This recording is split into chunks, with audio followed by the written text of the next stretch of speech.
Hi, this is Kirk and you're watching VG247.com, everything we know about The Last of Us Part 2. I'll walk through the valley of the shadow of death. Ellie's back. She's older and the world is still awful. After seeing fresh gameplay and speaking to Naughty Dog earlier this year, we now know a bit more about the sequel. So come with us as we creep through the details, shiv in hand. First off, let's start with the big new change, the protagonist. In the first game, players got the chance to control both Joel and Ellie at certain parts of the story.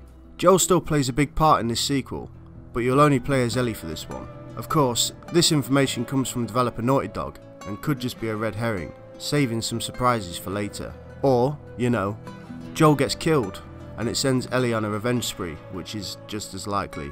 Saying that, it's also possible that Joel accompanies Ellie and plays a supporting role, much like she did in the first game. Naughty Dog already confirmed that Ellie would be joined by an AI companion, we just don't know who it is yet. Fingers crossed for a pet clicker. Here's the quote from game director Neil Druckmann. Ellie used to be an NPC, but she's the protagonist in this story, so the player is controlling Ellie. It's safe to say that there will be some NPC with you in this story, even though we're not showing them in the E3 demo. And our general approach is to say, again, how do you treat them like people? How do we get them to behave honestly as those people? How do we give them interesting characteristics so they can navigate the world, make meaningful actions, and surprise you in the way people do? Speaking of being joined on your journey by a friendly face, so what's the deal with multiplayer?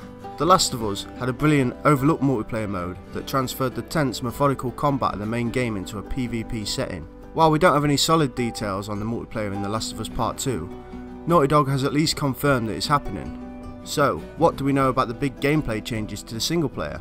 For starters, there's a dedicated prone button now.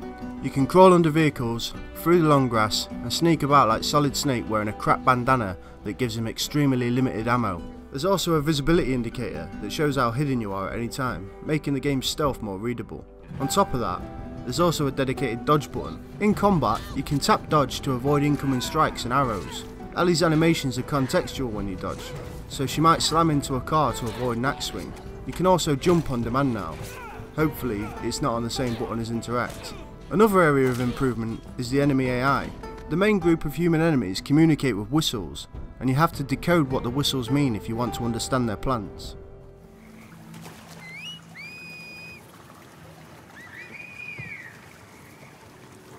A new technical advancement Naughty Dog is experimenting with also allows the AI to know each other by name, making them seem more believable as actual people. Ethan! What? Wolf! She came through here. Damn it. Even if they do want to gut you. Speaking of which, The Last of Us Part 2 is extremely violent. The gameplay trailer shows disembowelment, neck piercing, a decapitation, and more. Don't play it if you're squeamish.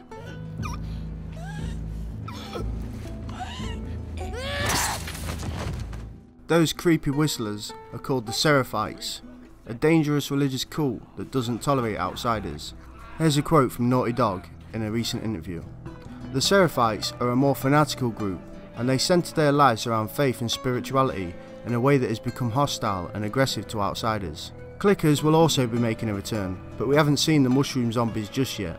In Left Behind, the DLC for the first game, Naughty Dog introduced Freeway Battles, in which you could draw clickers to a gang of raiders before watching them battle it out. Don't be surprised if this is expanded upon in The Last of Us Part 2. So, when's it out? Naughty Dog and Sony still haven't announced a firm release date, but the developer did say the game was around 50 to 60% done in December 2017.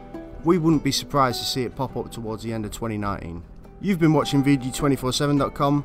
Don't forget to like and subscribe if you like the video, and we'll see you next time. Cheers!